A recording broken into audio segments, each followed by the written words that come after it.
Selamat malam, sahabat-sahabat yang dikasihi Tuhan.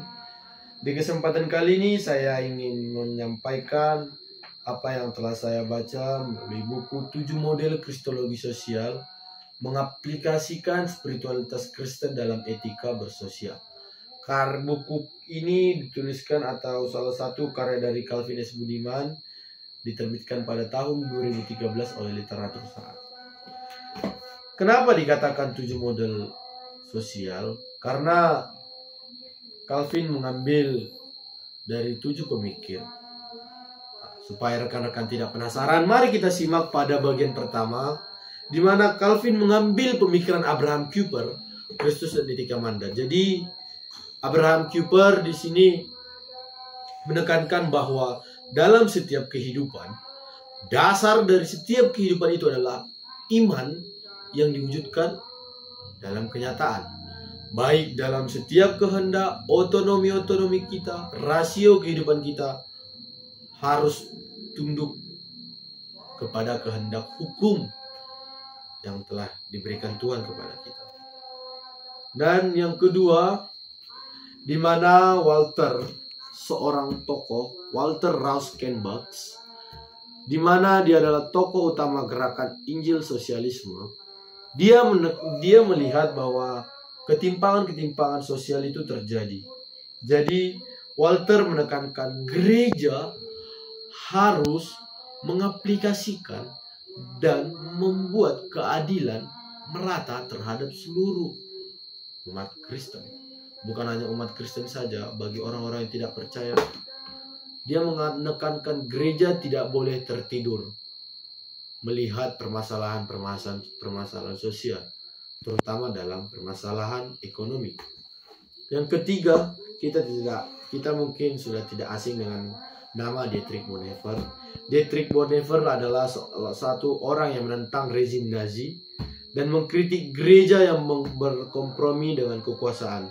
Ia menekankan bahwa dalam setiap aspek kehidupan, iman Kristen harus diwujudkan dalam tindakan nyata, bukan hanya sekedar nilai keagamaan. Konsep iman ini berarti iman Kristen harus berorientasi pada praktik yang nyata, bukan hanya dogma teologis semata. Yang keempat, yaitu Richard Niebuhr, yang dimana Kristus dan etika tanggung jawab.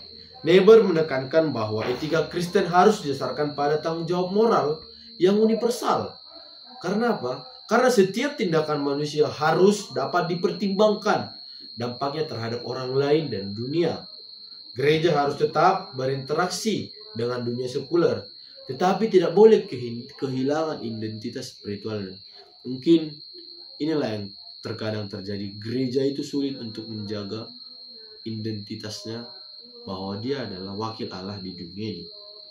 Yang kelima, mungkin bagi orang-orang Protestan sudah tidak asing lagi dengan nama ini, yaitu Martin Luther. Martin Luther, namun ini berbeda.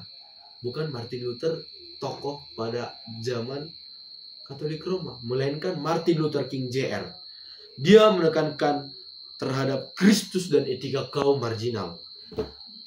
Martin Luther King berjuang untuk kesetaraan ras, yang dimana ada perbandingan antara kulit hitam dan kulit putih. Dia menekankan bahwa ketimpangan-ketimpangan yang terjadi tahun 1950-an, disitulah Martin Luther King Jr.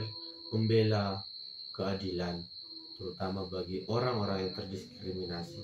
Nah, di mana dia menyatakan bahwa aksi nyata, terkhusus gereja, harus tidak boleh diam ketika terjadi ketidakadilan sosial.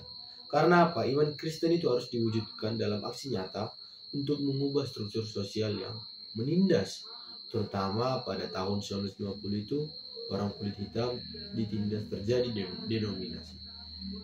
Yang keenam, Gustavo Guthrie. Gustavo Guthrie adalah salah satu teologi pembebasan.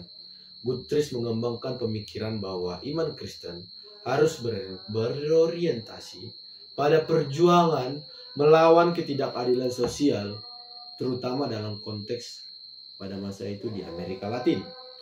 Gereja harus berpihak pada mereka yang tertindas dan menjadi alat transformasi sosial untuk mengubah hal tersebut. Yang ke-7, John Howard Yoder. Dia menyatakan bahwa Kristus dan etika komunitas alternatif, di mana Yoder itu menolak kekerasan dan menekankan hasil kasih serta pengampunan sebagai strategi utama dalam menghadapi ketidakadilan. Mungkin ini semua berkaitan, dan kuncinya adalah gereja yang harus mentransformasi, harus melihat permasalahan sosial dan tidak boleh tertidur.